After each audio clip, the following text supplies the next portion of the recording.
ሰላም ውድ አድማጮቻችን፣ ዛሬ የጨዋታ ቀን ነው። ተጠባቂው የኔፕልሱ ምሽት ዛሬ የሚካሄድ ይሆናል። እንግዲህ ጨዋታውን ተጠባቂ የሚያደርገውት ብዙ ምክንያቶች አሉ።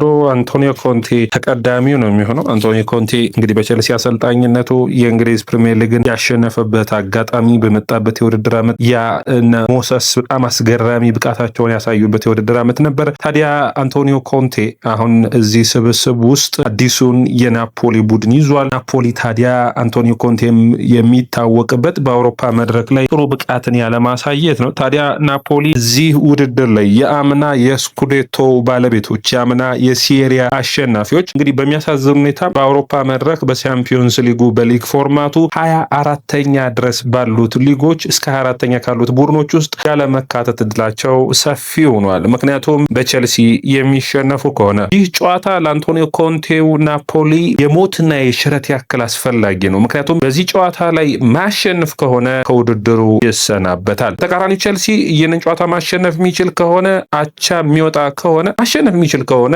ቶፔቱን የመጨረስ እድል ሰፊ ነው የሚሆነው። አቻ ከወጣ አጠራጣሪ ነው የሚሆነው። ነገር ግን ከተሸነፈ ከ9ኛ እስከ 24ተኛ ወጣው በማጣሪያ ወይም ደግሞ በእርስ በርስ ግንኙነት ወደ ቶፔቶቹን የሚገጥሙበት የውድድር ፎርማት የሚሻገር ይሆናል። ውድ አድማጮቻችን ዛሬ አንድ ጥያቄ ልጠይቃችሁ። ይህ ጨዋታ ማን ያሸንፏል? የተለመደው ውጤት ግምታችሁን አስቀምጡልኝ። ቼልሲ በቻምፒዮንስ ሊጉ ምንድን ነው ቅዱ ብላችሁ ታስባላችሁ?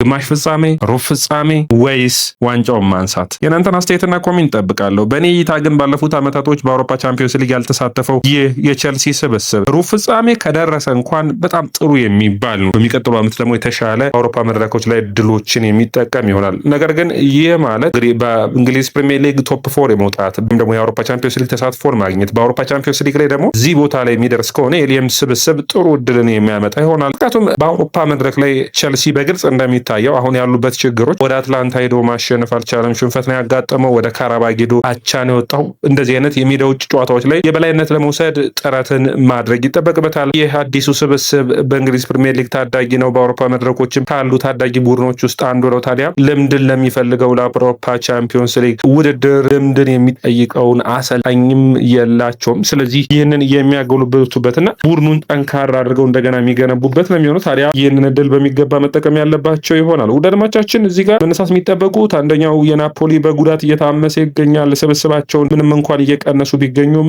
ላንገን እንዲሁም ደግሞ አጥቂያቸውንም ወደ ኖቲንግሃም ፎረስት ልከዋል። ነገር ግን አሁንም ቢሆን የናፖሊ ስብስብ ጠንካራ የሚባል ስብስብ ነው። ታዲያ ቼልሲ በተለይ ደግሞ ከሜዳ ውጭ ስለሚያደርግ ወደ ጣሊያን አቅንቶ ስለሆነ ተጠባቂ ጨዋታውን የሚያደርጉት ብዙ ምክንያቶች አሉ። ጥንቃቄን መውሰድ የሚያስፈልግ ይሆናል ብዬ አስባለሁ። ይህም እንግዲህ ከባዱ ፈተና ነው ከፊታቸው የሚጠብቀው። በተለይ ከሜዳ ውጭ ከሚደረጉ ጨዋታዎች ባለፉት ጨዋታዎች ከባድ ጨዋታዎች አላጋጠሟቸውም ማለት አይቻልም። ነገር ግን ከሜዳ ውጭ ጠንካራ ፍክር የሚታይበት ይሆናል ተብሎ ይታሰባል። ይህም እንግዲህ ባለፉት 3 ጨዋታዎች 1 ጎል ብቻ ነው የተቆጠረበት። ጠንካራ ስብስብን እያሳየን ይገኛል። ጥሩ ቡድን፣ ጥሩ ፐርፎርማንስን እያሳዩን ይገኛሉ። ታዲያ ይህንን ማስቀጠል አንዱ የሚጠበቀው ትልቅ ጉዳይ ነው ብዬ አስባለሁ። እንግዲህ ስለ ኮንቴ ስናነሳ በተለይ በቼልሲ ቤት የመጨረሻውን የቼልሲን የእንግሊዝ ፕሪሚየር ሊግ ዋንጫ ያነሳው በአንቶኒዮ ኮንቴ ስር ነው። የአንቶኒዮ ኮንቴ ስብስብ በጣም የሚገርም አስደናቂ የማጥቃት ቅርጽ የነበረው ነበር። በቼልሲ ስታንፎርድ ብሪጅ የነበረው ስሜት የደስታ አገላለጹ ከጆዜ ሞሪኖ ጋር ቼልሲን ደግፎ ጆዜ የማንቸስተር ዩናይትድ አሰልጣኝ እያሉ የነበረው ፉክክርና ሰጣ ገባ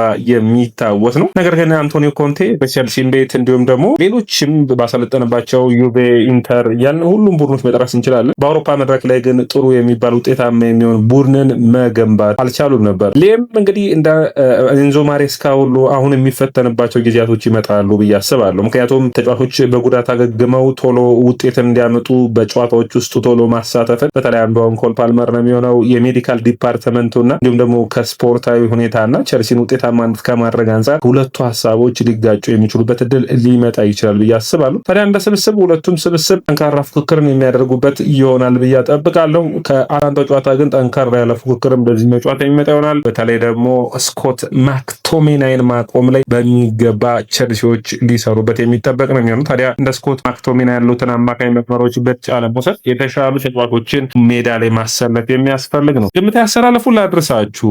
ሳንቼዝ ግብ ጠባቂ ሆኖ የሚጀምር ይሆናል። እንግዲህ የሳንቼዝ አስፈላጊነት ከጨዋታ ወደ ጨዋታ እያሳየ ይገኛል። የብሬንፎርድ ጨዋታ የሼዴን ኳስ ያስቀረበት፣ የባለፈው ሳምንት ደግሞ የማቴታን ኳስ ያስቀረበት መንገድ በጣም የሚደንቅ ብቃት እንዳለው በተለይ ኳሶችን በማስቀረት ረገድ ምርጥ ተጫዋች እንደሆነ እያሳየ ይገኛል። እንግዲህ ተከላካይ መስመሩን በምናይበት ጊዜ ካይሴዶ፣ ቻሎባ፣ ፎፋናና ኩኩሬላ ይጀምራሉ።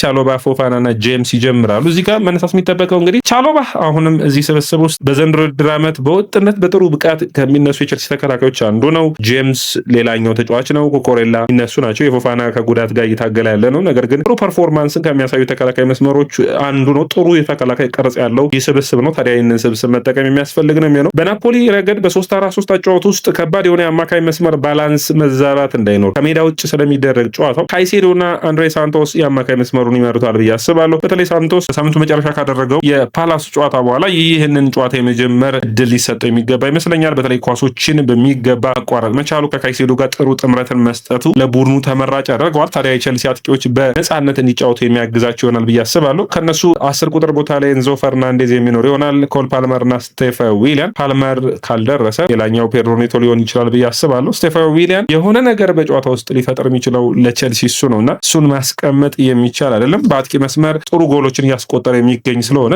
ጃኦ ፔድሮን ቤንች ማድረግ የሚቻል አይመስለኝም። ባለፉት 2 የእንግሊዝ ፕሪሚየር ሊግ ጨዋታዎች ላይ ጎሎችን ማስቆጠር መቻሉ ለዚህ ጨዋታ ተመራጭ የሚያደርገው ይሆናል። ወደ አድማጮቻችን እንግዲህ በቀጥታ ሌም ወደ ሰጧቸው ጋዜጣዊ መግለጫ ጥያቄዎችና መልሶች ላይ ማቀና ይሆናል። ናፖሊን ቸልሲ በትክክለኛ ሰዓት ነው ወይ የሚገጥሙት ብላችሁ ካሰባችሁ ትንሽ አስቸጋሪ እንደሚሆን ይታወቃል። ታዲያ በትናንትናውን በተለያዩ ፕሮግራማችን ፓልመር ወደ ዩናይትድ የሚሉ መረጃዎችን አቀርበን ነበር። እንን ተጠይቀው ነበር ሌም ሮዘኔ ይህንን አስተያየት ሲሰጡ ፓልመር በቸልሲ ቤት የማይነካ ተጫዋች ነው የሚል አስተያየታቸውን ሰጥተዋል። በለንደን ምቾት አይሰማውም የሚባለው ሐሰተኛ መረጃ ነው። በለንደን ምቾት ይሰማዋል፣ ደስተኛ ነው የሚል አስተያየቱን ሰጥቷል። ሌላኛው ላቪያን የሚመለከት አስተያየቱን ሰጥቷል። ወደ ስልጠና ተመልሷል። ነገር ግን አሁንም ቢሆን ወደ ጨዋታ የመምጣት ብቃቱ ያው እንግዲህ ወደ ስልጠና ስለመጣ በፍጥነት ደግሞ ወደ ጨዋታ ማምጣት ልክ አይሆንም። ስለዚህ ጥንቃቄን መውሰድ የሚያስፈልግ ነው። ኳዱ ነው እንግዲህ ከጉልበት ከፍ ብሎ የሚገኘው እግር ጡንቻ ላይ ነው ጉዳት ያጋጠመው። እንደምታስታውሱት ይህ ተጫዋች በካራባጉ ጨዋታ ብዙ ደቂቃዎችን ሳያደርግ ነው በጉዳት የወጣው። እንግዲህ ያለፉትን 2 ወራት በጉዳት ርቋል። ካይሴዶ ታዲያ በሁኔታዎች ውስጥ እንግዲህ የሚገርም ሁኔታ ላይ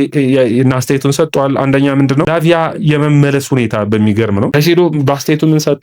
ላቪያ የመመለስ ጉዳይ እንደሚፈልግ ተናግሯል። እንግዲህ የላቪያን መመለስ ጎኑ አብሮ መሰለፍ እንደሚፈልግና በዓለም ላይ ካሉ ምርጥ የአማካይ መስመር ተጫዋቾች ውስጥ አንዱ ላቪያ እንደሆነ አስተያየቱን ሰጥቷል። ሌላኛው እንግዲህ አንሰልሚኖን የሚመለከት አስተያየት ነው። እንግዲህ አንሰልሚኖን እንዳላገኙት ሊም አስተያየታቸውን ሰጥቷል። እንግዲህ ቸልሲ በአንሰልሚኖ ጉዳይ ላይ የአንሰልሚኖን ሽኝት ካያችሁት በጣም የሚያሳዝን ነበር። በጣም የሚያሳዝን ነበር። ታዲያ ያ ሁኔታና ያ ፕሮግራም ዶርትመንድን ሲሰናበት ያሳየው ሁኔታ ነው። ያ የሆነው ትንሽ በተጫዋቹ ሁኔታ በዛ መቆየትን ምርጫ ያደርግ ነበር። እንግዲህ ለዚህ ምሳሌ የምሰጠው እኔ በተለይ የማንቸስተር ሲቲ ነው። ማንቸስተር ሲቲ የተከላካይ ችግር ውስጥ ነው እንኳን ቪክቶር ሬሽን አልጠራውም። በጥሩ ፐርፎርማንስ በጥሩ ብቃት ላይ በጂሮና እየተጫወተም ታዲያ ያንን ሳያቋርጡ በቡድኑ እንዲቆይ ነው ያደረጉት። ቸልሲ በእኔ እይታ ተጫዋች በዶርትመንድ መቆየት ነበረበት። ምክንያቱም የዚህ ተጫዋች መምጣት ስብስቡን በእንግሊዝ ፕሪሚየር ሊግ ገና ልምድ እያካበተ አይደለም። በእንግሊዝ ፕሪሚየር ሊግ አዲስ ነው። ስለዚህ በጀርመን ቡንደስሊጋ 10 ጨዋታ ነው ያደረገው። ውድድር ዓመቱን ቢጨርስ በጣም የተሻለ አማራጭ ሆን ነበር ብዬ አስባለሁ። ነገር ግን ቸልሲ ጀርሚን ዣኬትን እንደሚፈልጉ ይታወቃል። ሊቨርፑል፣ ቸልሲ፣ አርሰናል፣ ማድሪድ ይፈልጉታል። ካዲያት ሳኮን ትናንት ስካይ ስፖርቱ ዘጋቢ ቸልሲ መቀላቀል እንደሚፈልግ ተናግሯል። ጀርሚን ዣኬት ነገር ግን በዚህ ዝውውር የሚሆን ከሆነ በጥር የሚሆን ከሆነ ማለት ነው። በክረምት ግን ተጫዋቹ የመልቀቅ እድሉ ሰፊ ነው። ሬምስም የተሻለ ዋጋ ላቀረበለት ሊለቀው የሚችል እድል አለ። ታዲያ ዣኬት የማይሳካ ከሆነ አንሰልሚኖን የስብስቡ አካል አድርጎ ለመቀጠል ነው ቸልሲ እያሰበ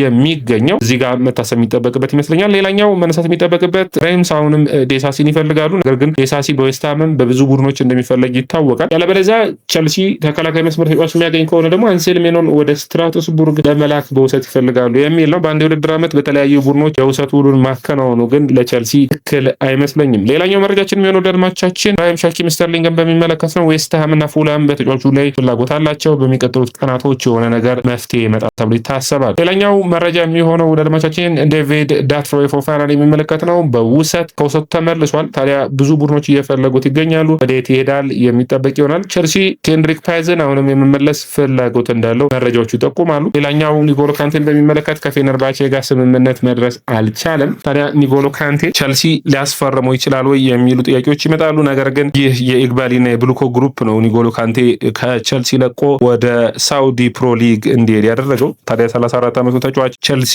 መልሶ ያመጣዋል ወይ? ትልቁ ሁኔታ ነው የሚሆነው። አድማቻችን የያ ስፖርት ነው። የያ ስፖርትን ላይክ፣ ሼር፣ ኮሜንት፣ ሰብስክራይብ ማድረጋችሁን አትርሱ።